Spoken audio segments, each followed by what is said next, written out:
இஸ்ரேலிய பிரதமர் பெஞ்சமின் நெதன்யாகுவை மேற்கோள் காட்டி இஸ்ரேலுடைய சேனல் 14 இன்றைக்கு வெளியிட்டிருக்கக்கூடிய ஒரு அறிவிப்பில் நமக்கெல்லாம் தெரியும், காசாவினுடைய ஒரு 200 போராளிகள் பாலஸ்தீன விடுதலை இராணுவத்தை சேர்ந்தவர்கள் ரஃபாவினுடைய இஸ்ரேலிய இராணுவத்தினுடைய ஆக்கிரமிப்பு இராணுவத்தினுடைய கண்ட்ரோலில் இருக்கக்கூடிய பகுதிகளில் பங்கருக்கு கீழே சிக்கி இருக்கிறாங்க.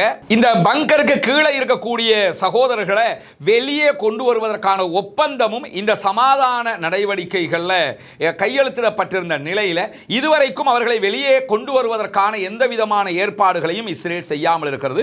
ஒவ்வொரு நாளும் அது தொடர்பான மாறுபட்ட விளக்கங்களை அவங்க சொல்லிக்கிட்டே இருக்கிறாங்க. இப்பொழுது பாலஸ்தீன விடுதலை அமைப்பை சேர்ந்த சகோதரர்கள் இந்த பகுதிகளில் தான் பங்கருக்கு கீழே இருப்பதாக சொல்லப்படுகிறது. அந்த பங்கருடைய நுழைவாயில்கள் இஸ்ரேலிய ஆக்கிரமிப்பு இராணுவத்தால் கான்கிரீட் போட்டு மூடப்பட்டிருக்கிறது.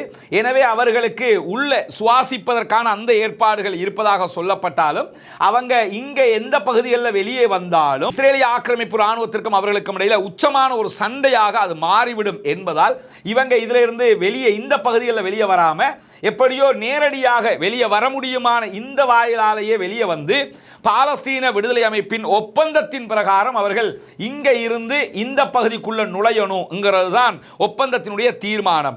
இதுவல்லாமல் இந்த இடத்துல இருக்கக்கூடிய சகோதரர்கள் பங்கர் இந்த பகுதியில் மூடப்பட்டிருக்கிற காரணத்தினால இங்கு இருந்து பங்கர் வழியாகவே வெளியே வர வேண்டும் என்று சொன்னால் அதற்கு நீண்ட நெடிய காலம் எடுக்கும். அதுவரைக்கும் அவர்கள் உயிர் பிழைப்பார்களா என்கிற கேள்விகள் எல்லாம் எழுகிற நேரத்தில் தான் ஒப்பந்த பிரகாரம் அவர்களை நீங்கள் வெளியே விட வேண்டும் என்று பாலஸ்தீன விடுதலை அமைப்பு கேட்கிறது. அமெரிக்காவும் அதற்கான அனுமதிகளை கொடுத்திருக்கக்கூடிய நிலையில் இஸ்ரேல் அதற்கு அனுமதி மறுத்துக் கொண்டிருக்கிறது. இன்றைக்கு இஸ்ரேலிய பிரதமர் பெஞ்சமின் நெதன்யாகுவினுடைய அலுவலகம் தெரிவித்திருக்கக்கூடிய கருத்துக்களில் சுரங்கப்பாதைகளில் இருக்கக்கூடிய பாலஸ்தீன விடுதலை அமைப்பை சேர்ந்தவர்கள் வெளியே வருகிற போது இஸ்ரேலிடத்தில் சரணடைய வேண்டும், இல்லை என்றால் உள்ளே இருந்தே நீங்க மரணிக்க வேண்டும் என்கிற ஒரு நிலைப்பாட்டை அவர்கள் எடுத்திருக்கிறார்கள்.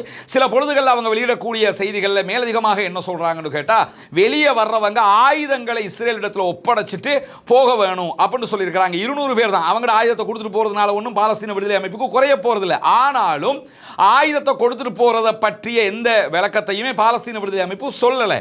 ஆனால் இஸ்ரேல் ஆயுதத்தை கொடுத்துட்டு போங்க என்கிறதையும் உறுதியாக சொல்லல. நீங்க வெளியே வந்தால் எங்களிடத்தில் சரணடைய வேண்டும் என்று சொல்லுகிறார்கள். இது ஒப்பந்தத்தில் கிடையாது. எனவே அவர்கள் சரணடைவதற்கு தயாராக இல்லை. ஆனால் இன்றைக்கு இஸ்ரேலை எதிர்பார்க்காத விதமாக ஒரு ட்விஸ்ட்டை வச்சிருக்கிறாங்க பாலஸ்தீன விடுதலை அமைப்பை சேர்ந்தவர்கள்.